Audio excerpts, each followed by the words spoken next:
other guys that might get some opportunities as you try to kind of develop that rotation? Yes, sir. I'm excited because of the amount of reps we're getting. We're splitting two fields. Coach Roll's done an amazing job with the practice schedule. So you're seeing some young guys really, really develop. The early ones are Jalen Lloyd, Malachi Coleman, Jaden Doss, Bryce, and Jeremiah. They're having a really, really good camp.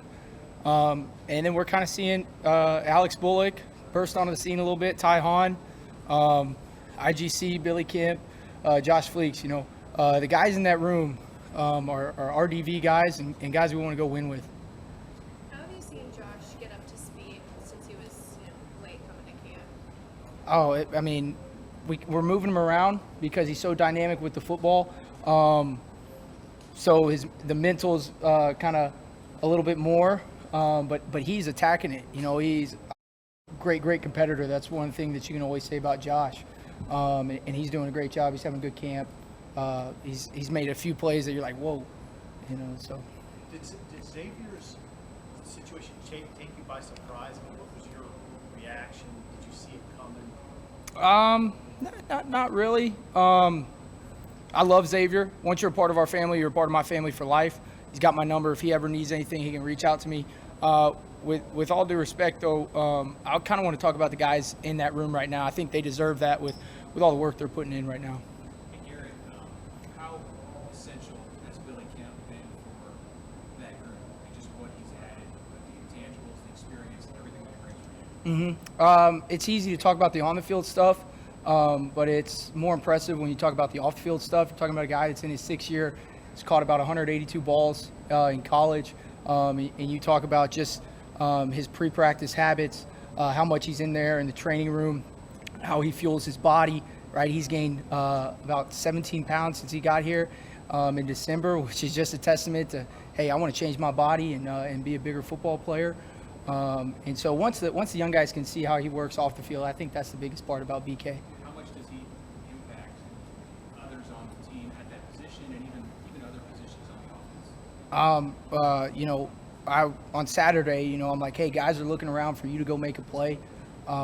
And so we're kind of challenging him to be that kind of catalyst in that room because he can. He can change a football game. And just his natural competitiveness and edge is what makes him so special, in my opinion. How do you kind of know that a young guy's got a chance to help you right away? I mean, when does it kind of click for you as a coach that this guy can kind of do it for you? Watching him move around, but then the guys that don't flinch, because right now you got to imagine they're 18 years old, their head is spinning, they're still trying to find out where to go to the training table at, and they also got to learn football.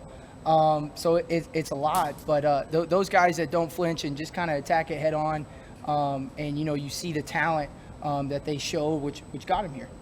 And, when would you like to get Marcus Washington back and going? Kind of what's his realistic timeline to start getting some reps?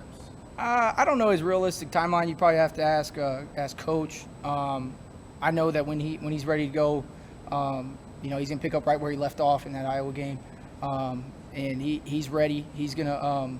It'll be a big factor this year. Even though he can't necessarily get on the field right now, how have you seen him kind of help the other guys, the young ones, off the field, whether that's in the meeting rooms or when you're just going over playbooks and stuff? Marcus is probably one of the best teammates in that room. He wants to be a leader. He wants to be a model to those young guys for what to do and what not to do. Obviously, a guy that has been through 2 programs, 5th year. He's seen a lot. But you watch him out there. He's coaching. He's right next to me. He's in my hip pocket. Wants to know every play. Wants to be around the guys. Wants to be around the 11-on-11. Like he can't stand going to the pit and all that. So he's fighting to get out of the pit. But Marcus is such a good teammate. He's such a good leader. Garret, how'd you feel your group performed in the scrimmage on Saturday? Besides probably the pre-snap procedures, you kind of saw some warts in the offense. Just the first time all being together. But when it comes to the competitiveness, the toughness on the perimeter, I think we got better there. Catching the football, we got better there. We're improving in that aspect. So I'm pleased. We talked about getting one better and getting one better in preparation for 8:31. And I think we did on Saturday, and we did today. You've got a lot of young guys, and you kind of already mentioned them being thrown into the fire. From a learning perspective, how have you seen that?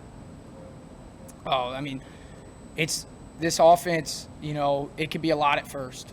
Especially when you're coming in the summer and you're kind of getting a little overwhelmed just from, being a college athlete, being a student and an athlete. But the guys, they're taking it head on. We're still pumping in volume and volume and they're attacking it. That's one thing about those guys is their work ethic on and off the field is very, very impressive. It wasn't that long ago you were in those shoes, right? What was the biggest challenge for you? So where does your empathy go most? Oh, it's just the verbiage, right? Everyone runs the same plays. Like you watch Jaden Doss, he's running a pass concept, and we get in the film room, and I'm like, hey, you ran that in high school, didn't you? And he's like, yes. And I was like, well, yeah, that's why it looks different. I was like, what'd you call it in high school? Okay, then just use that. It's just the verbiage because, we all run the same plays, right? And in our world, it's players, not plays. What about run blocking? Is that something that the younger guys kind of had to adjust to too? Well, that's trying to be our brand of football. We talk about being RDV, relentless, disciplined, and violent, and we want to be violent on the perimeter, and we want to be violent when we catch the football. But the first one is violent on the perimeter, and so they saw those older guys. They saw Tyhon, Alex Bullock, Marcus Billy. They saw them on the perimeter kind of stick their face in it, and, it kind of showed them, hey, this is how we do things. Garret, Coach Rule mentioned at the beginning of camp, he was just talking about how hard everybody on staff is working. He singled you out, said you hadn't taken any time off all through the offseason. I don't know if that's, an exaggeration or if it's accurate, but what has this whole grind been like for you up through the offseason and through camp? Like, I mean, are you giving yourself, like, how do you prevent, like, burning out? I don't treat this as work. I see Dr. Elza back there. Every day I show up to work, I don't view it as work. I get to work with Marcus Satterfield, Coach Rule, Coach Donnie, Coach Martin. I see Dr. Elza, who I've known since I was a very, very little kid. And so I don't view it as work. It's the most fun I've ever had in my life, especially just being around the people here. It's just such a special staff to me. Speaking of Coach Martin, what have you seen from him since he was promoted into his career? Yes, ma'am. He's a ball coach. He didn't skip a beat. He's a ball coach, and the thing about him is he was kind of plug in and play, and he's working his tail off. And those guys have responded to him, and they're building a culture in that room.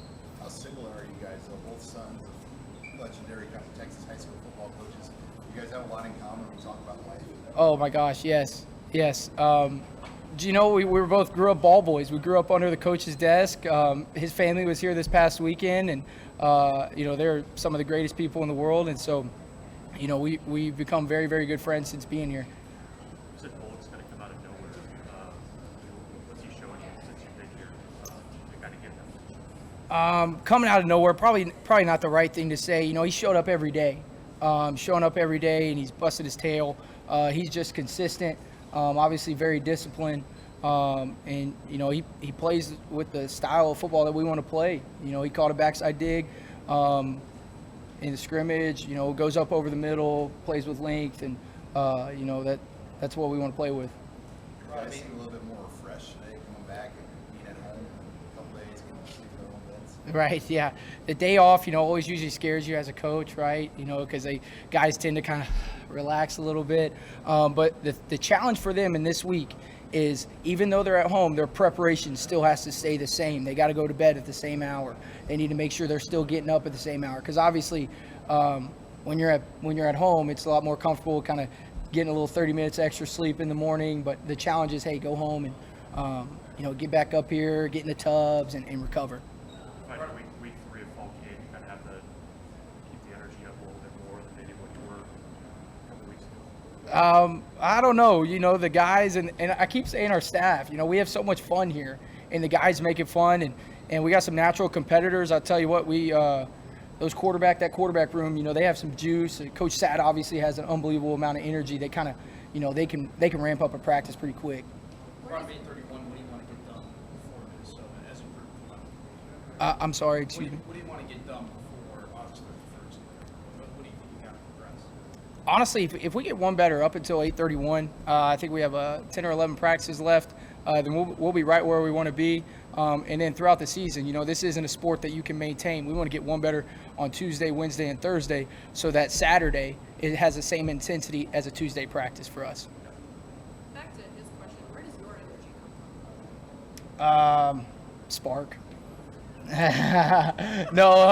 No, seriously. It goes back to, I'm so excited once my feet hit the floor to come up here and be around this staff, be around Ty Hahn, be around Alex Bullock, Billy Kemp, Josh Fleeks, and pour into them and then pour into me. They make me a better coach and make me a better person.